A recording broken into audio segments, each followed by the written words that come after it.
first, a look at this Ademola Lookman transfer saga. He hit the ground running when he joined Atalanta from RB Leipzig in 2022 with 15 goals in his debut season, and he only leveled up from there. But it was that hat-trick in the 2024 Europa League final against the then unbeaten Bayer Leverkusen that really turned Lookman into a global name. Fast forward to that summer, PSG came calling with a $23 million offer. Atalanta said, no thanks, but reportedly made a gentleman's agreement. Lookman could leave as long as it wasn't to another Italian team. Then came the 2024-25 season, 20 goals and 6 assists for Lookman. But things got a little spicy. Lookman and manager Piero Gasperine had a public falling out over Lookman's penalty-taking abilities, with Gasperine calling him one of the worst penalty takers he's ever seen. Lookman fired back, calling the comments deeply disrespectful. As for this summer, Inter Milan have submitted multiple bids for Lookman, all of which have been turned down. And last week, Lookman took matters into his own hands, literally dropping a bombshell on Instagram in a post that read in part, "After months of broken promises and what I feel has been poor treatment, I've officially handed in a transfer request." Atalanta CEO Luca Percassi clapped back on Monday, saying, "Last year, we said he'd never wear another Italian jersey. That's changed now, but we decide when and how." Lookman hasn't trained in 2 days and, according to reports, has cleared out his locker. So the question now is, where does Ademola Lookman go from here? You never like to see these kinds of situations, especially with a star player like Ademola Lookman, whose departure would be a huge loss for this Atalanta side. 52 goals, 23 assists across 118 matches in his Atalanta career. I mean, Aaron, just hearing everything that's transpired up to this point, do you see a world in which Ademola Lookman stays at Atalanta this upcoming season? I think there is a world, but I think if you do like the Marvel, so many possibilities. There's like one possibility where he stays at Atalanta. I think he's gone this summer. Ivan Jurić is another type of hardline manager, not really known for fostering attacking talent, and I think the relationship between Atalanta and Ademola Lookman is broken at this point. I don't think there's a real world where he stays at Atalanta.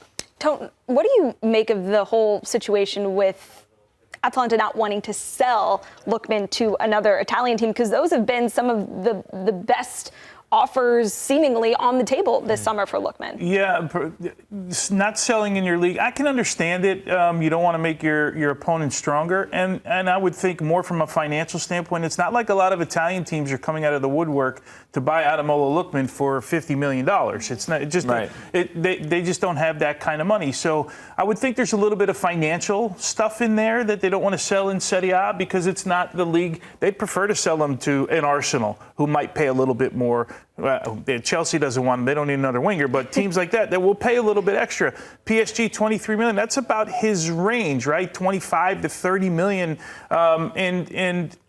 It just seems ugly right now for a player that over the last 3 years has been really good for Atalanta. Considering how the market has been functioning lately with crazy transfer fees, I think in that price range for Ademola Lookman is a steal. He's a really good player. And doesn't it feel like it's like the perfect ending of a chapter, like if he is to go right now, just considering the fallout with Piero Gasperine, which was nasty. It wasn't good. And then I'm not too high on this Ivan Jurić at Atalanta project right now. And maybe you're not. Right? It just feels like the relationship between Gasperine and Atalanta was so symbiotic that the moment you take one away from the other, both are kind of going to go in opposite directions, trending negatively, most likely, or at least that's what I think. So for Lookman to move on, right, close the chapter and go somewhere else after, honestly, being extraordinary for Atalanta, it just feels like the right time. Remember I said to you the other day when we were talking about the Son stuff and we were showing the videos, I said it doesn't always end this way. Yeah. It ends more like this, right? Mm-hmm. with one party not happy with the other party than it does the way the Son thing ended. So I think, Aaron, in covering this last year when it happened during the penalty kick and going through the statements from both, I vaguely recall his representatives talking about they were surprised the club didn't back him for what he did. The club never backs. I shouldn't say never. Rarely backs the player. If they're going to back anyone, they're going to back their manager, especially a guy like Gasperine, who was there. And I think he was probably hurt by all of that in his time. But he cleared out his locker, right? So to your question, Aaron, I don't think there's much chance you go back at this point. What's the situation like if you do? Then you have a disgruntled Ademola Lookman. You have an Osimhen situation. Yeah. Is that right? You have an Osimhen situation in the freezer. You don't get to if you are defiant towards the club, you're not going to play the guy who's just sitting out from training like that, right?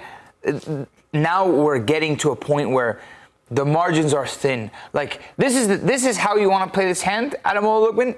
Fine. I think he deserves a move, but if it doesn't end up working out, you might get an Osimhen situation. That's the fire that you're willing to risk at this point, I would imagine. The other issue with Atalanta going into next season, yes, they lose Piero Gasperine, who, as you said, was so symbiotic. Like the relationship was so symbiotic. He brought so much success to this Atalanta side. The way that they attacked, in particular, was one of the cornerstones of this group. Well, they're also losing Mateo Retegui for next season, so you lose Ademola Lookman as well. I mean, this team's going to look so different under Ivan Jurić for a number of reasons. But just given those changes, how would Ademola Lookman fit in with an Ivan Jurić side that you kind of touched on it, Aaron? It's going to be maybe a little bit more defensive-minded. Yeah, I think he's going to have to put in a lot more. It's going to be a lot more running, a lot more graft, and not as much creativity. Ivan Jurić sides they get stuck in. They're not going to play quite as freely. They're going to sit a little bit deeper, so he won't see as much as the ball. He won't get quite as many chances. All of those will impact his numbers, and it probably impact an attacking player's happiness. So.